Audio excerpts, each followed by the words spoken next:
Welcome to the NC Choices webinar series, Teaching Tools for Beginning Farmers, funded by the United States Department of Agriculture's Beginning Farmer and Rancher Development Program. I am Matt LaRue, Agricultural Marketing Specialist for Cornell Cooperative Extension, and I'm going to present the module on marketing and pricing. This is one of 7 modules offered in this webinar series. In this presentation, we'll talk about marketing objectives and communication. If you are interested in other resources offered by NC Choices, you can find out more on our website or on our YouTube channel. So this is part 3 of the Profitable Meat Marketing series of PowerPoints. And on this one, we will cover objectives, marketing objectives, and communication. And through this other sections, we've been introducing a basic 4-part marketing plan, which I recommend for small farms and those that are in direct-to-consumer channels. And today we're going to talk about the last 2 sections, the marketing objectives and the communication. You could also refer to the communication as the action plan, and this is how you reach out and reach the consumer.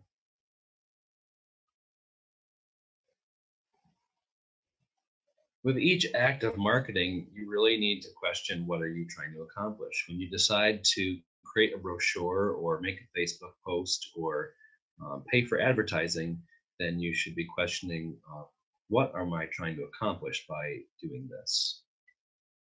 So some of the things that you might want to do is build a positive and distinct image for your brand, carve out your spot in the market, to increase your brand name recognition and familiarity, and of course to gain new customers and increase sales.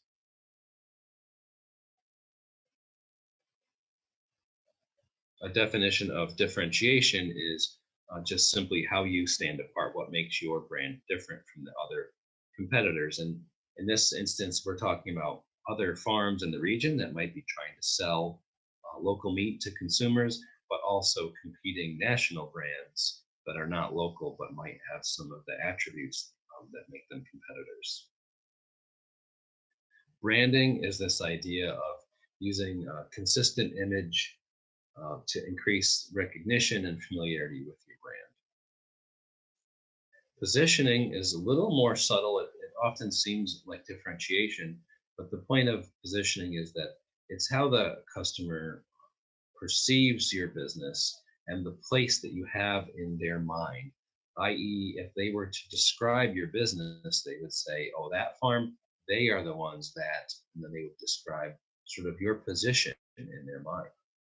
The consumer can simultaneously think about several competing brands, and they each have a position in their mind. So that's what your position is. And we can do an example on the next few slides that illustrates how to work out positioning. I think that working on positioning is kind of fun, and it can be informative in terms of how we can then influence our position in the marketplace.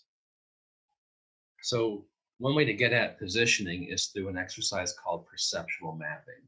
And that's where you take 2 attributes and you put them on the X and Y axis.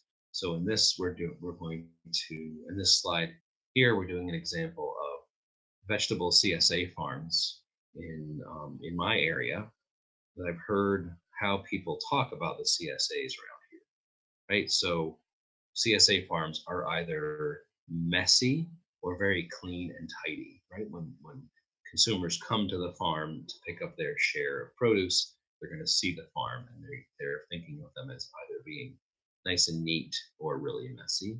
And then with the vegetable share that people are receiving, they either feel that the farm is being very generous with them and giving them a lot of product for the dollar, or that maybe the farm is being stingy.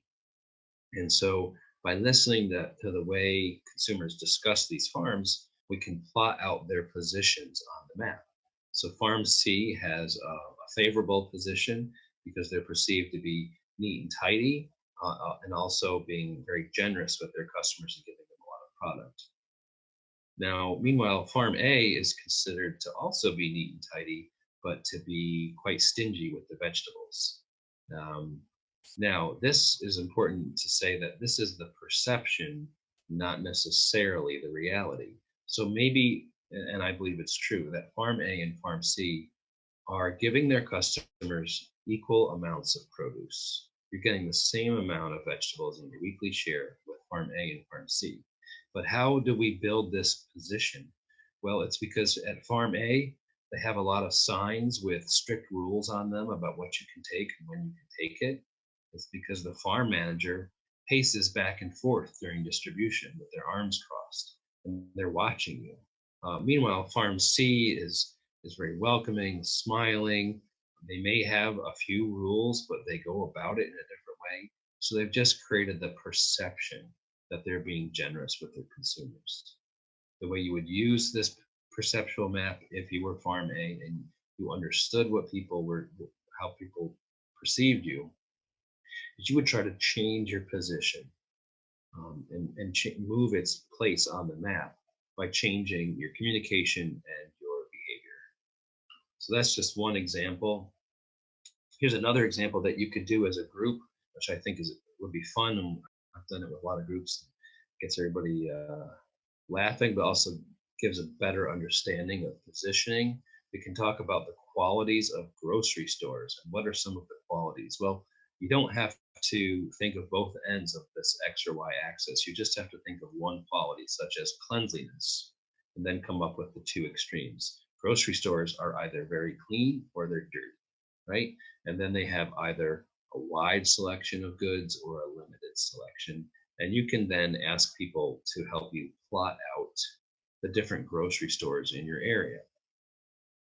So that's the position as a collective group. That's the position that we assign to each of these grocery stores. If we were to open, the way we could use this is if we were to open our own grocery store as a group, we could think about the position of other stores and say, when people begin to talk about our new store, we want them to think of us just like, grocery store A or grocery store B. So we want that to be our position. If we're new, we can try to influence what position we get. If we already are in business, but we want to alter our position, then it's like I talked about in the last slide, we begin to change our communication, and we would take steps in this example to make sure that our store was actually clean, right? We could implement action to keep the store clean.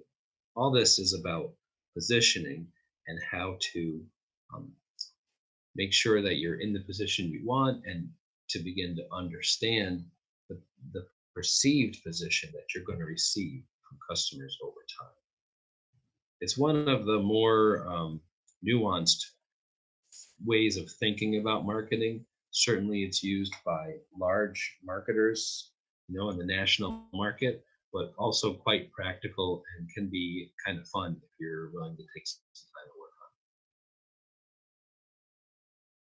it. Also, I want to say that not every position on a map, just because they're different, doesn't necessarily mean they're bad. I mean, certainly being perceived as a dirty food store would not be a good position, but in other ways and on other maps that we can create, there's not necessarily a bad position. It's just that we understand what that store can deliver, right? So think about this. If I have to buy hot dogs for my snobby sister who's coming to visit and bringing her kids, then maybe I'm going to go to a store that's on a certain position. Maybe I'm going to get organic hot dogs or something like that. But if I have to buy 48 hot dogs to donate to the Boy Scout troop for their camping trip, then I'm going to go to a different kind of store, right? So those are different positions, but they serve the same consumer and they serve them in different ways. If the group wanted to, you could also look at grocery stores based on the kind of pricing that they have, and then if they have more conventional or more organic and natural type products. So that's an optional slide that you could work with. An objective, like a strategy sentence, pays off when it is very specific and measurable. We said that about the strategy sentence, that is really going to work for decision making on the farm. This was in the first section. We said that it was really going to work for the farm when it was very specific. The same goes for objectives. And to illustrate, I have some objectives here. One would be to say, I should put some money in savings. Well, lots of us have said this, that we should put money in savings, but do we actually wind up doing it? How about this one? This is a little bit improved, right? I will put money in savings every month. Well, I've made this more specific by saying every month, and I've made it actually measurable by looking and seeing if I've done something at the end of each month, but I still don't know how much money I consider to be successful. So this objective, while a little bit better, isn't great. But now how about this one? I will put $50 from my first paycheck in savings every month beginning in September. See, by making this objective very specific and measurable, it is actually easier to succeed. And that's the point here.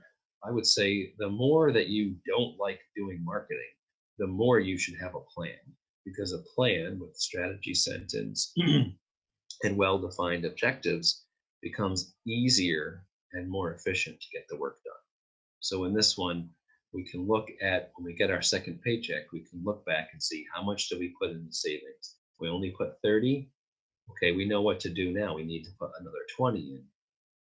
We can also decide that this objective can't really be attained and we can make adjustments. So maybe we should turn it into I'll put 30 from my first paycheck and so on.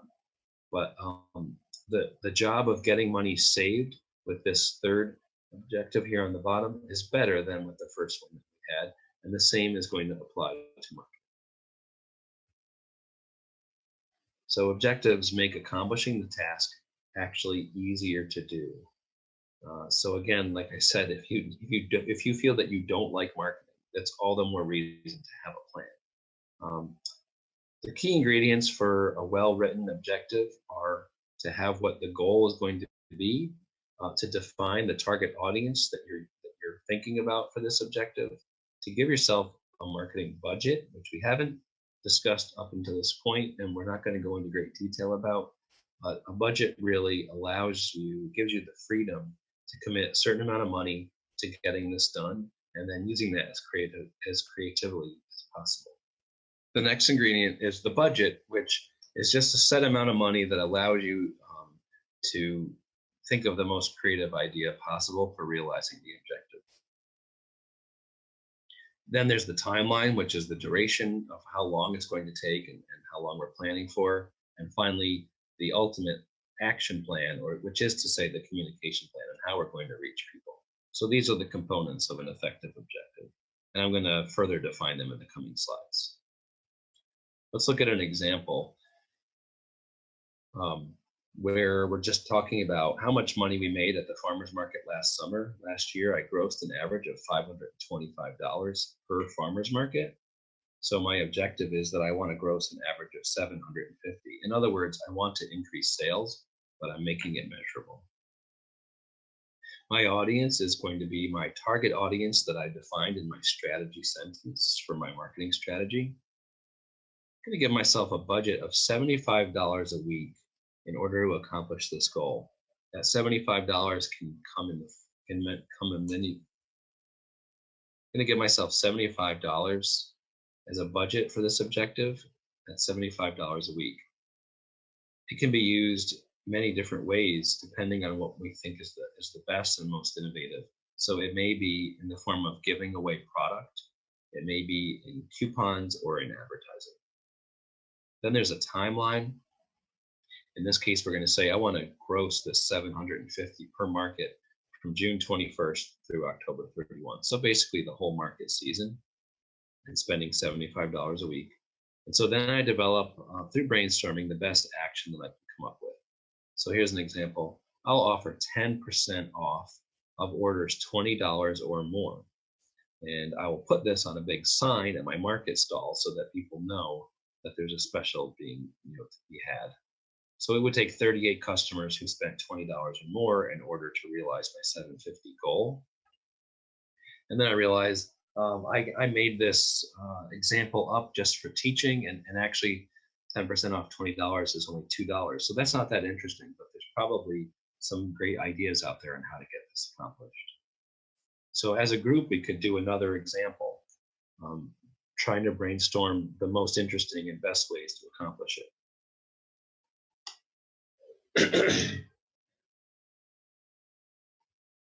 Our objective is to market 12 head of beef profitably this year. So to put a finer point on it, I would want to get 48 beef quarters sold this fall. My audience is rural families with young children who don't know about my farm. And I'll give myself a budget of $50 a week for 15 weeks, or a total of 750. However, I think it's best used.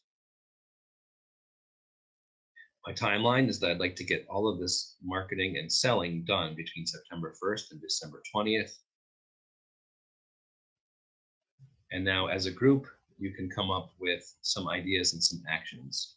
How would you reach rural families with young children? What places would you find them? And what kind of message would appeal to them? And that's subject of conversation.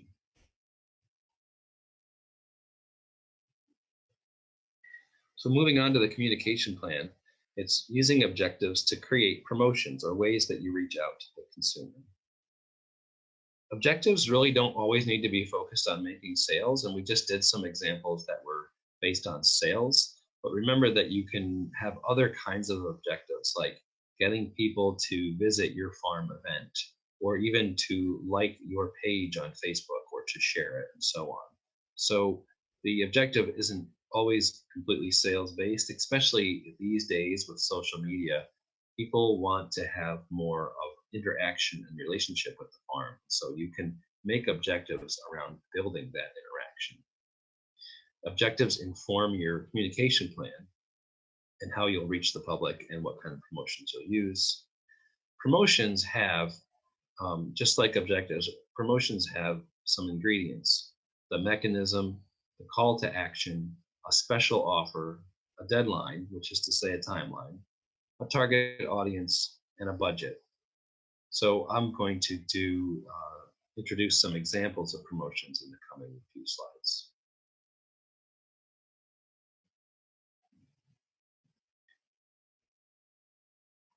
One of the ingredients that we talked about was the call to action.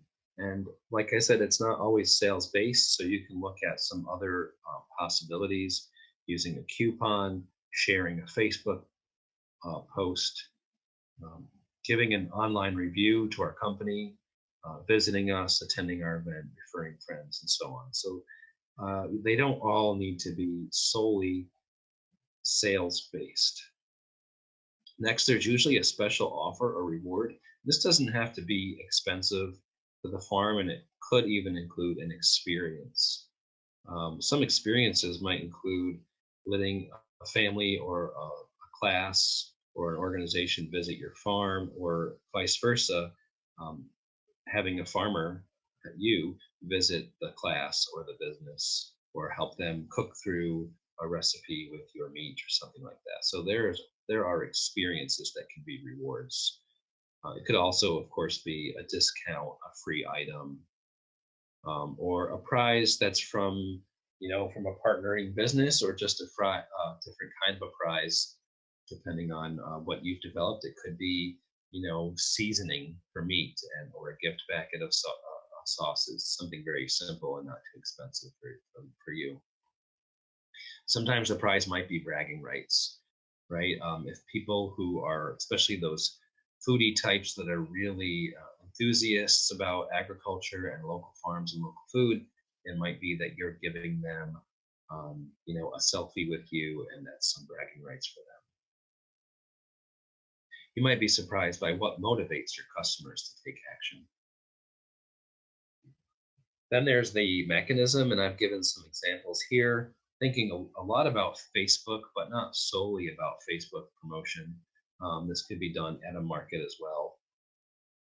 So, for example, people who do what we hope they would do, share our post or visit our farm, will receive this reward. Let me give you an example. People who put down a deposit on a quarter of a beef receive 2 pounds of ground beef, right? That's an example. And you can read through some of these other mechanisms. Finding a partner business, whether that's another farm, like a vegetable farm, or a local business, like a propane business that has a barbecue, could lead to really great relationships where you're cross promoting each other and benefiting that way. I've seen examples of farms partnering with local coffee shops and some of the others that I already mentioned. So then you can begin to pair all of these ingredients together to create your promotion. And this is really to say your outreach and your communication with the consumer. In addition to telling stories and using photos, you can come up with these promotions. So we have the mechanism, the action, and the reward here, and you could just sort of mix and match to create your own promotion.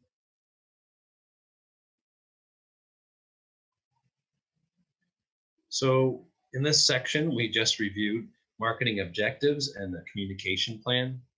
And the sort of homework for these is to sit down and write some objectives.